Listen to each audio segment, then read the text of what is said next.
गुरुदेव, कई बार हम लोग ये देखते हैं कि जो लोग आए हैं जिनको कष्ट पीड़ा पहले भी थी, उसके बाद यहाँ आने के बाद संकल्प बंधन होता है, कई चीज़ें होती, सारी प्रक्रिया से गुजरने के बाद भी वो आते हैं और आने के बाद ये बोलते हैं कि मुझे इस तरह का गुरुदेव कष्ट है, जिसको आप असर कहते हैं। ये असर क्या है? देखिए, असर एक प्राकृतिक व्यवस्था है हमारे इस शरीर को। अब आपको बड़ा आश्चर्य होगा जब हम आपको जो बात बताने जा रहे हैं। ये अनुसंधान है इस दरबार का। अनुसंधान हमारा सबसे प्रिय विषय है यहाँ का।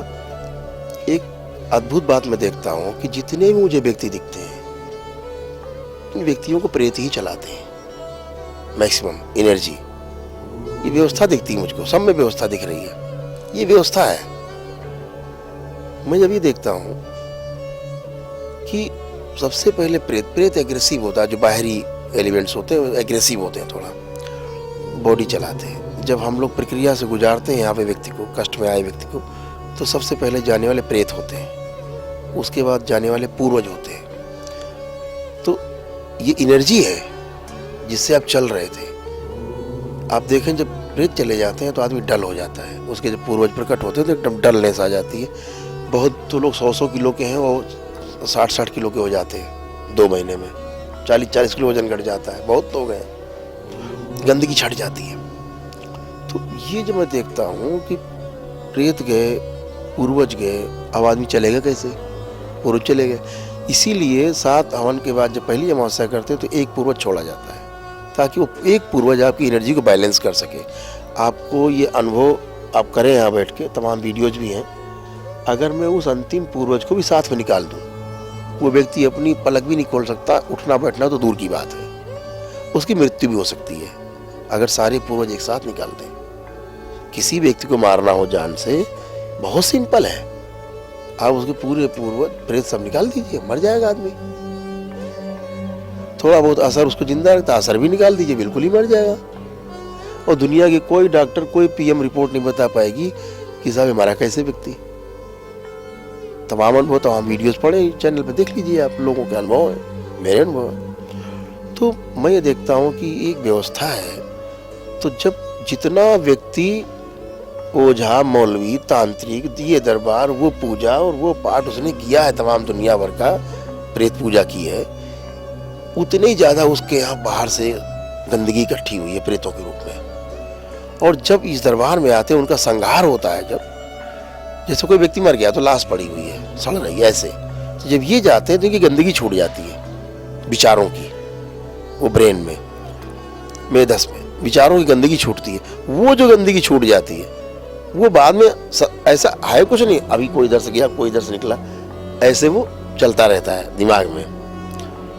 तो जैसे कभी कोई चपरासी घंटी बजाओ और बगैर घंटी बुलाए अंदर पहुंच जाता है। सर बुलाया, वो कहता नहीं, मैंने घंटी नहीं बजाई, उसको लगता घंटी बजी, उसका ब्रेन उसको एक्सेप्ट किए रहता है। तो ऐसे ही ये असर है। असर इस गंदगी के रूप में निकलता रहता है। और जैसे ही असर निकल जाए पूरा, आदमी पूरी तरह स्वस्थ हो जाता है। ये तो 3-4% लोगों में ही होता है, सब में नहीं होता है। जो बहुत ज्यादा, जिन्होंने ओझा, मौलवी, जन तंत्र मंत्र, जादू मंत्र किया है, ये उनके साथ होता है। ये उन्होंने गंदगी खूब इकट्ठा कर रखी है। संहार होगा, भस्मीकरण होगा, उतनी गंदगी छूटेगी, उतना ही थोड़ा सा ज्यादा परेशान रहते हैं। उसके लिए यहाँ असर का संकल्प है। आप देखते होंगे, जैसे ही आदमी असर का संकल्प करता है, एकदम रिलैक्स हो जाता है। वो गंदगी निकल के जाती, फ्लश होती। लोग बताते हैं, हाथों से निकल के अंतरिक्ष में जाती, सर से निकलती, कानों से गरम गरम निकलता है। ये एनर्जी है, गंदगी। तो असर कोई मतलब गलत चीज नहीं है। असर भी हमारी बॉडी को चलाता है। प्रेत जाते हैं, पूर्वज चलाता है, पूर्वज जाते हैं, पूर्वजों का असर चलाता है, वो असर खत्म होता है, प्रेत का असर चलाता है, प्रेत का असर जाता है, हम पूरी तरह स्वस्थ हो जाते हैं। ऐसे सिस्टम है ये।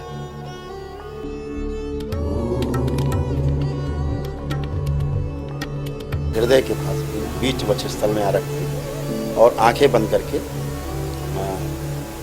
भगवान भोलेनाथ को अपने हृदय में धारण करते हैं। माता कामाख्या को प्रणाम करते हैं, परम पूजनीय बाबा जी को प्रणाम करते हैं, गुरु माता जी को प्रणाम करते हैं। उसके पश्चात ये दोनों हथेलियाँ जो है ऐसे ही रखे हुए 3 बार ओम नमः शिवाय बोलते हैं। ओम नमः शिवाय, ओम नमः शिवाय, ओम नमः शिवाय। उसके पश्चात दोनों हथेलियाँ ऊपर उठा करके और 3 बार ओम नमः शिवाय, ओम नमः शिवाय, ओम नमः शिवाय बोलते हैं। दोनों हथेलियां धरती पर रखते हैं। पुणे से 3 बार ओम नमः शिवाय, ओम नमः शिवाय, ओम नमः शिवाय बोलते हैं। इसके पश्चात ये दोनों हाथ की दोनों हथेलियां जमीन पे 3 बार थपकी देते हैं। 3 थपकी दे के फिर दोनों हथेलियां आपस में रगड़ के और आँखों पे रखते हैं 3 बार करके। संकल्प आपका पूरा हो जाता है।